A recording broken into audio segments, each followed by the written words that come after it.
Wales and northern England, and there's some further heavy rain to come in the next few hours. So we do have some weather warnings in force for heavy rain, mainly across South Wales and the South Midlands. Now, all the wet weather has been helped in part by this very mild, very humid air which has been pumped up from the south. Contrast that with the sort of air we've got to the north, which is much cooler, and that will eventually win out over the next day or two. But in between the two, we've got that weather front, that line of cloud and rain, which will continue to produce some heavy downpours as we go through the rest of the night, mainly across the Midlands, but eventually slipping its way through in towards East Anglia as well as we head towards the small hours. Now, across southern parts where we've got that cloud and the rain, it is very mild overnight, exceptionally mild in places, 16 or 17 degrees the minimum temperatures. Look further north, though, it's a very different story. Much cooler here under the clearer skies, temperatures getting close to freezing in a few spots.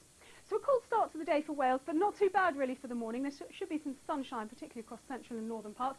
And for Northern Ireland as well, it'll be a fine start to the day. A chilly one, but there will be some sunshine to look forward to. Now, across the north of Scotland, it'll remain fairly windy here with some showers coming and going. But for the vast majority of Scotland, it's a fine-looking day, really. There'll be some patchy cloud around, but a good deal of bright or sunny weather as well, and a much better day in store for much of northern England.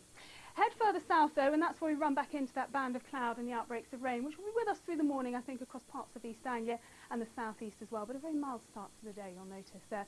And a rather cloudy, damp, misty, murky start, really, across many southern counties through the morning, and we could see some further rain in many areas before the day is through. So that rain across the southeast will tend to fizzle out a bit. It'll come and go, I think, as we go through the day. But then across more southern counties, we could see some heavier rain just beginning to run in as we go through the afternoon and into the evening. But from the Midlands northwards, a fine afternoon, really. The emphasis on a lot of bright or sunny weather. Temperatures after that chilly start rising to 13 to 14 degrees. Further south, 16 or 17.